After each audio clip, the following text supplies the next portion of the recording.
Lorsque j'ai remarqué à partir de la 15e minute la façon dont on a joué, j'ai compris que la Côte d'Ivoire aura des problèmes. Ouais, Namaso hier était très régnant et je vous le disais déjà par le passé que je suis flatté par ce genre de profil. C'est un joueur qui va assez vite, il est technique, il ne court pas n'importe comment. Avec des joueurs qui ont une certaine capacité, comme Koufan, moi je le dis toujours parce que il est la personne qui permet à notre jeu offensif de pouvoir être mieux fluide par sa patience. Il n'a pas soif du ballon, il ne court pas derrière le ballon et il ne bouge pas n'importe comment.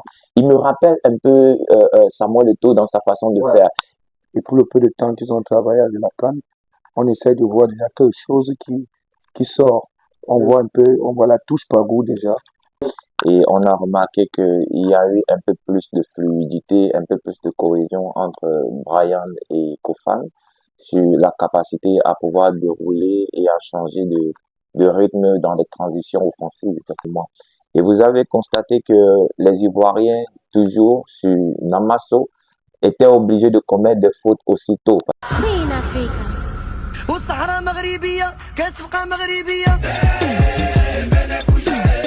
Selon lundi, chers auditeurs de la 94.7 FM, et bienvenue dans cette nouvelle semaine qui s'ouvre sur la voie du golf, jour de Cannes. C'est le contenu qui vous accompagne tout au long de cette Coupe d'Afrique des Nations Maroc 2025.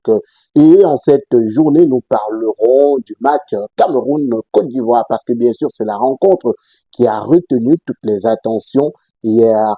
Et pour nous accompagner dans le cadre de ce programme, nous sommes avec Eric Métiré. Bonjour, Monsieur Métiré, bienvenue. Bonjour, merci Magic. Bonjour à nos nombreux auditeurs et bon début de semaine à tous. Bonjour également à tous ceux qui nous suivent à travers nos plateformes digitales, Facebook, YouTube et autres plateformes et les sympas commentaires qu'on reçoit au quotidien de ce côté-là. Aujourd'hui, on parle de la rencontre du Cameroun, le Cameroun qui a joué contre la Côte d'Ivoire. Quelles sont tes impressions, les impressions générales qu'on peut dégager de cette rencontre-là? Ok, merci Magic. Disons que hier, nous avons assisté à un très beau match. Mm. Très beau match au niveau de l'intensité et de l'engagement. Je crois pour un dimanche, on n'a pas été déçus. Dans le contenu, que ce soit des deux équipes, on a vu ce qu'ils ont proposé. Je crois que tous les coachs des deux équipes peuvent être satisfaits de ce que les joueurs ont produit hier. Comme je disais dans mon introduction en termes d'intensité et d'engagement aussi, techniquement, c'était pas mal. Même si on peut penser que sur le plan tactique, il y avait beaucoup de différences. Donc, globalement, tout ce qui a manqué à ce match hier, c'était des buts. C'est vrai qu'il y en a eu quelques, mais je crois que c'était très insuffisant. La preuve, vous pouvez lire sur le regard du président de l'Africa Foot qui était dans les travées. Il pensait que son équipe pouvait faire mieux. Donc, hier, tout ce qui a manqué, c'était des buts. Et s'il y avait des buts dans ce match, vraiment, on devait dire chapeau. On va analyser cette rencontre mi-temps par mi-temps. Commençons déjà par la première période. On a remarqué que les 10 premières minutes étaient compliquées pour le Cameroun. La Côte d'Ivoire qui a pratiquement confisqué le ballon pendant cette période de temps. Ouais, le constat est correct. Moi, je savais d'emblée que ça devait se passer comme ça. Je crois que le coach Pabou a dû demander à ses joueurs d'observer déjà comment la Côte d'Ivoire devait essayer de jouer. Je pense que c'est ce qui a été fait. La Côte d'Ivoire a mis le pied sur le ballon, on l'a vu durant toute la première manche d'ailleurs.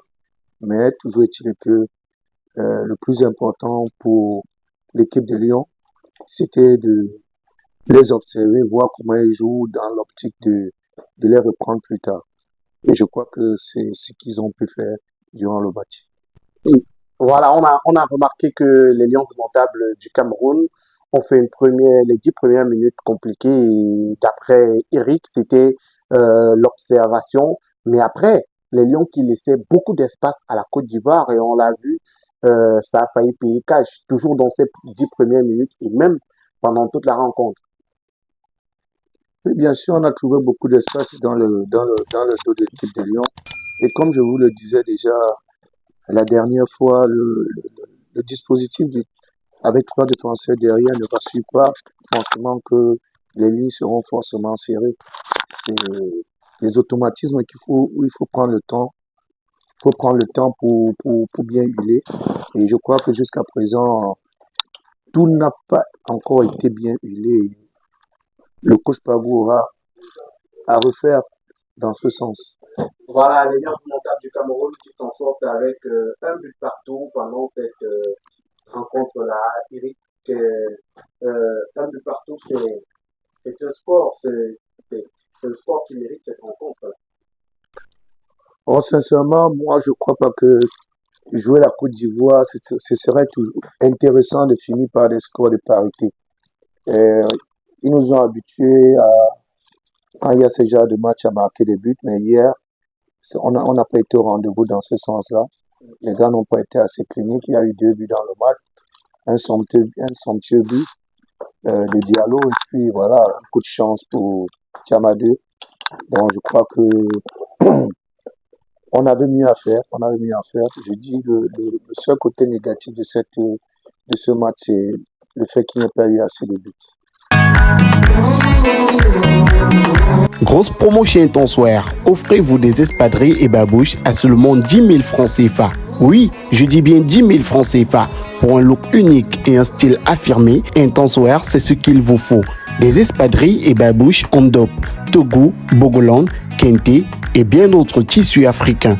Des créations originales pour sublimer votre élégance. Parce qu'Intenseware pense à vous, profitez de cette grosse promotion dès maintenant. Contact 689 88 23 02 673 97 92 20 et la livraison est gratuite. Soyez unique avec Intenseware, osez la fritude, vivez l'intensité. Ouais, et la rencontre que tu tenais sur le score d'un but partout, on a remarqué que on a déjà Willy Kapawa qui nous a rejoint dans ce studio. Bonjour Willy. Bonjour de Magic, bonjour grand frère Mifiré, bonjour à tous ceux qui nous écoutent.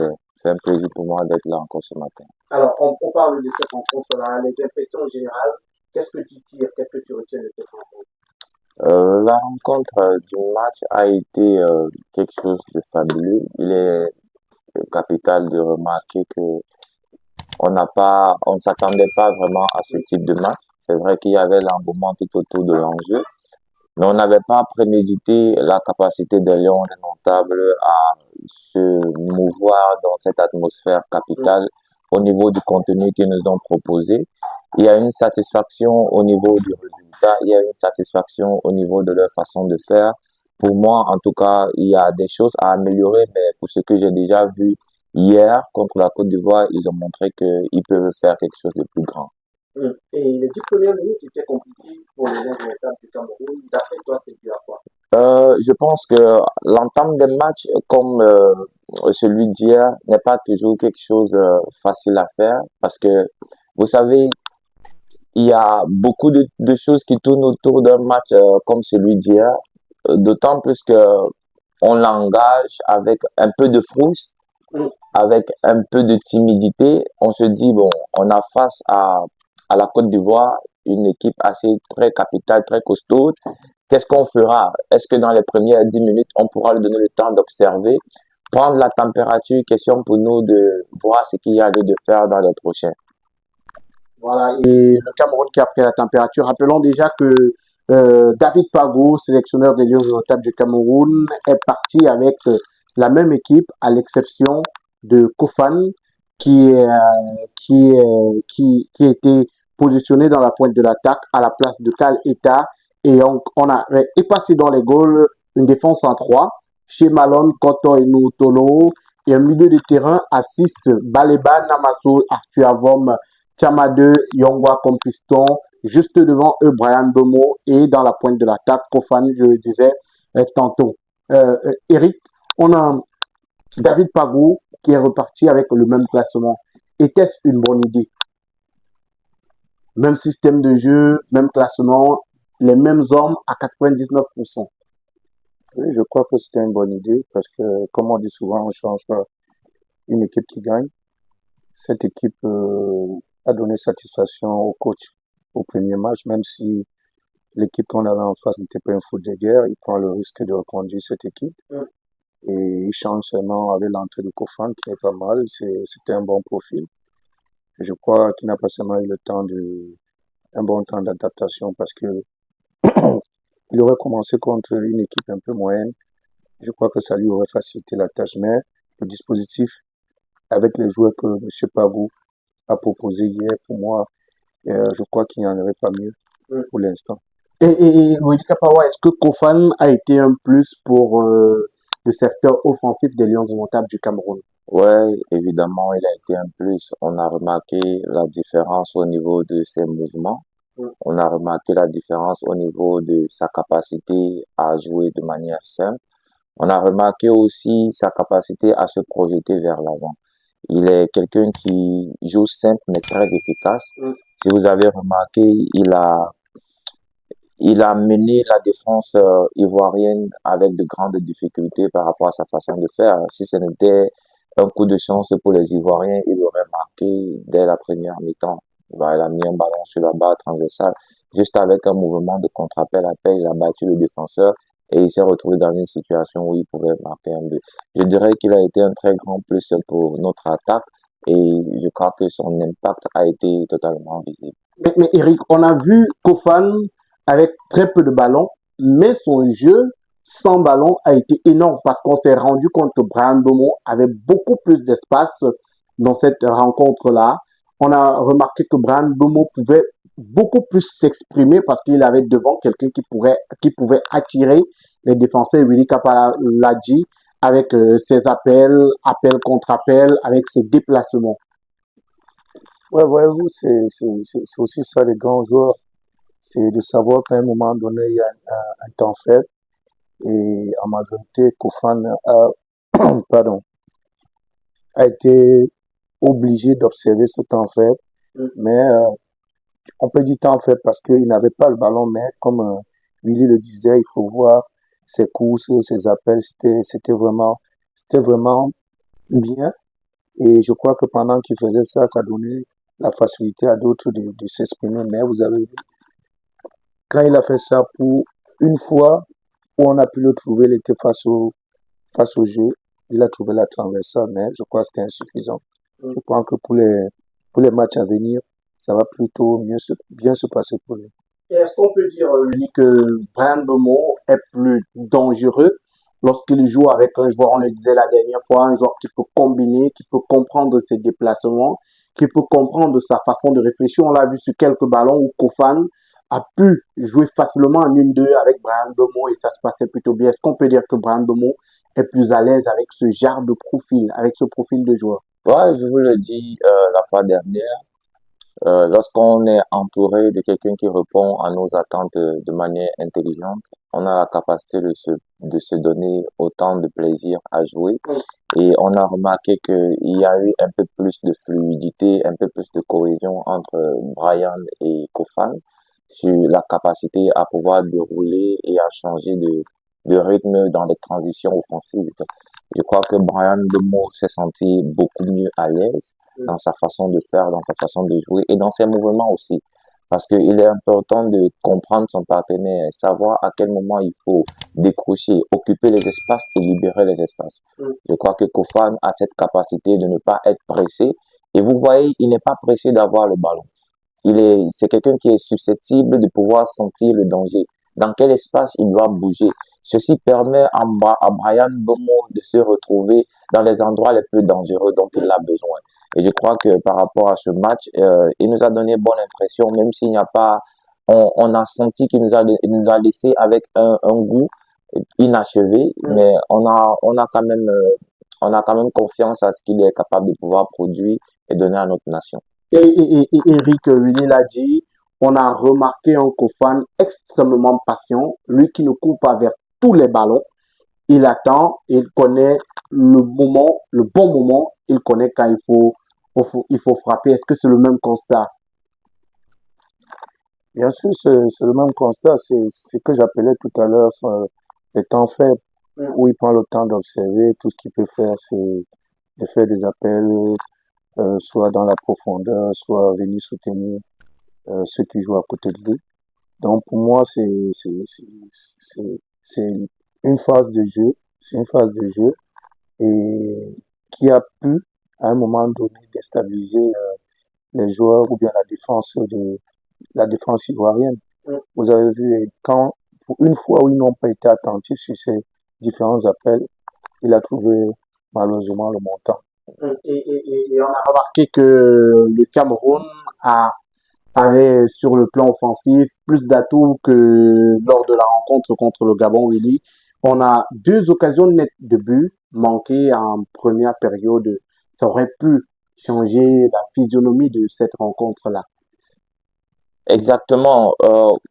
Vous savez, chaque occasion créée va de quelque chose. Il y a un scénario qui produit un certain résultat. Vous ne pouvez pas juste jouer de façon bénévole et attendre de vous créer des occasions.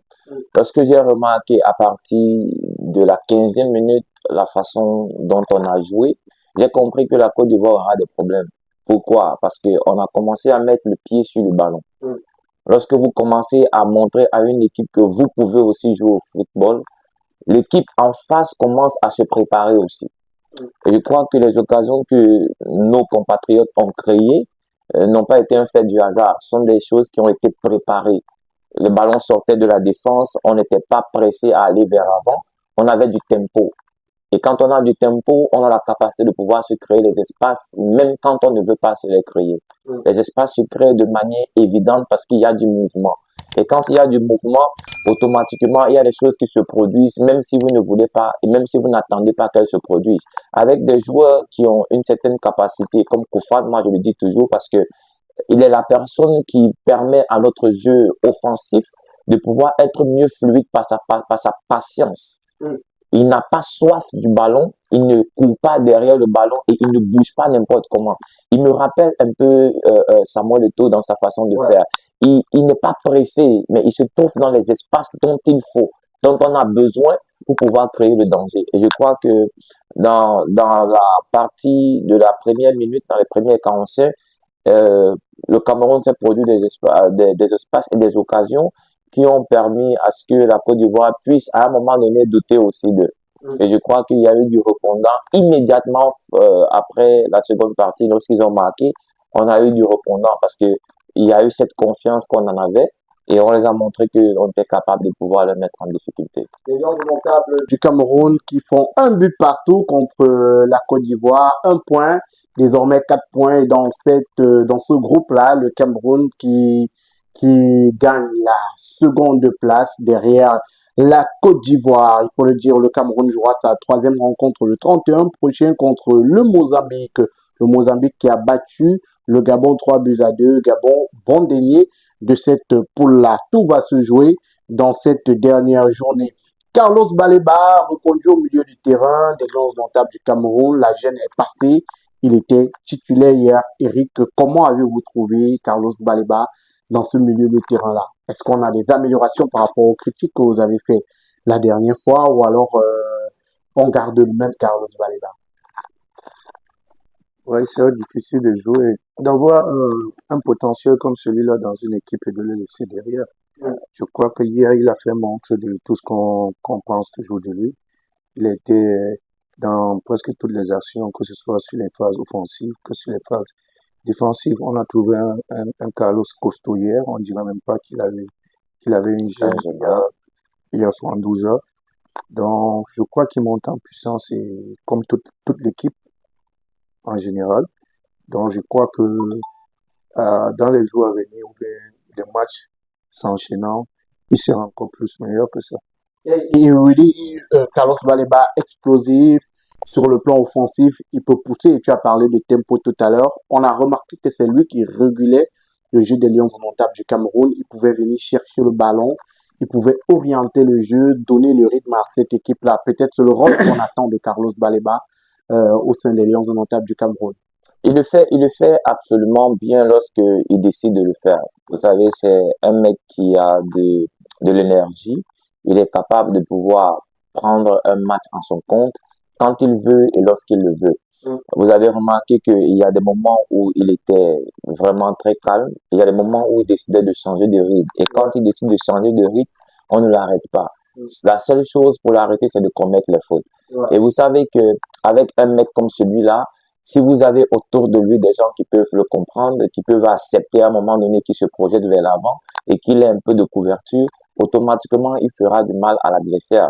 Vous avez un Arthur Vorm à côté de lui qui essaye de rôder aussi et qui a une bonne capacité énergique. Il est capable de pouvoir aussi se projeter et ça permet à Baliba de pouvoir se sentir dans son élément. Et je crois que hier, il nous a donné un peu plus que ce qu'on attendait la fois dernière. Il a été non seulement offensivement bien et défensivement aussi bien. Donc, il nous a permis d'avoir un certain tempo, une certaine assurance au niveau de notre façon de faire et de jouer. Et je crois que cela a permis à notre jeu d'être un peu plus fluide. Dans notre milieu de terrain, Carlos Baleba, Arthur Avom, mais également Dani Namasso, comment l'avez-vous trouvé, Eric, hier? Pour beaucoup de Camerounais, c'était exceptionnel. Ouais, Namasoyi était très réunion et je vous le disais déjà par le passé que je suis flatté par ce genre de profil. C'est un joueur qui va assez vite, il est technique, il ne court pas n'importe comment quand il est au stade et la position qu'on lui donne en se mettant, quand on a le ballon presque comme numéro 10, vraiment le mettre vraiment dans les meilleures conditions pour s'exprimer. Et vous avez vu le match hier, il était partout, il était réunion, il a pas mal donné du tournis à l'équipe de la Côte d'Ivoire. La preuve, il y a beaucoup de fautes qui ont été commises sur lui. Mais je crois que, comme tous les autres, au fur et à mesure, les matchs vont s'enchaîner. Il va retrouver le bon niveau, le bon tempo. Et pourquoi ne pas être récompensé par un ou deux buts avant la fin de cette CAN. Ouais, Willy Kapawa Namasso qui était super gênant pour les Ivoiriens, lui qui porte très bien le ballon. Belle qualité technique. Je vous l'ai dit la fois dernière, lorsque Namasso a fait ses premières apparitions au sein de l'équipe nationale du Cameroun, on a tout de suite remarqué sa qualité différente, même dans son toucher. On a su que c'était un génie, quelqu'un qui pouvait nous donner autant de satisfaction. On va se replier sur le match d'hier. On a constaté qu'il a progressé d'un cran. Il est monté d'un cran par rapport au match contre le Gabon. Et je crois que tout ceci a été l'engouement qui s'est créé autour de lui. Dani Namasso est un joueur un peu comme Brian Bomo, qui a la capacité de pouvoir se mouvoir lorsque autour de lui, il y a des gens qui comprennent. Voilà, donc il est aussi celui-là qui est un régulateur de tension. Il est capable de changer de rythme à n'importe quel moment. Et vous avez constaté que les Ivoiriens, toujours sur Namasso, étaient obligés de commettre des fautes aussitôt parce que quelqu'un, quand il commence il enclenche, il change de vitesse, il change de transition, il percute, il est absolument dangereux. Il a une très bonne capacité de frappe. Lorsque vous lui donnez un peu d'espace, il est capable de pouvoir vous surprendre à n'importe quel moment.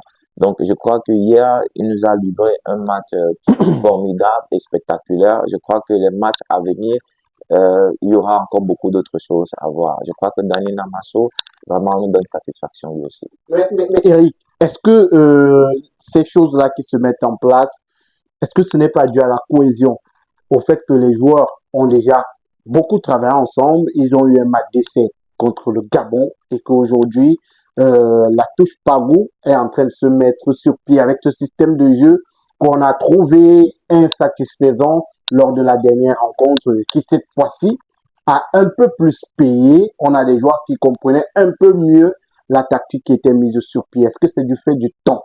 Est-ce que si on donne plus de temps à cette équipe-là, on aura, pourquoi pas, d'ici 6 mois, d'ici un an, la meilleure équipe d'Afrique? Ouais, Magic, moi je pense que quand on vient à l'équipe nationale, c'est pas pour apprendre aux joueurs à faire la passe ou à jongler. C'est tout simplement parce que Ou à jouer sur le côté. c'est tout simplement parce qu'on voudrait avoir des automatismes et je crois que bien même que le groupe soit renouvelé et pour le peu de temps qu'ils ont travaillé avec la CAN, on essaie de voir déjà quelque chose qui sort. On voit un peu, on voit la touche par goût déjà, parce que quand tu les vois jouer, tu sens que c'est une famille. Et déjà, c'est ça le plus important. Bon, maintenant, ils sont obligés de se mettre au niveau. Ils sont obligés d'aller chercher plus loin parce qu'ils voient le niveau de la compétition. Hier, par exemple, si on disait à quelqu'un que c'était le deuxième match de poule de la CAN, beaucoup ne croiraient pas. Et vous voyez à ce niveau, deuxième match de poule, vous voyez en termes d'intensité, sur le plan technique, sur le plan de l'engagement, c'est que ça produit, ça démontre que les gars savent qu'ils ont beaucoup à faire et ils sont obligés de se mettre au niveau parce qu'ils seront obligés de concurrencer les grandes équipes un peu plus tard. Si ils ne peuvent pas avoir un bon collectif, s'ils ne peuvent pas synchroniser la manière dont ils jouent, ça va forcément les mettre en difficulté plus tard parce que c'est le collectif qui doit toujours primer sur les individualités. Et Eric Willy a parlé d'intensité. Est-ce que cette intensité qu'on met sur les matchs depuis le début ne va pas payer cash au second tour de cette compétition?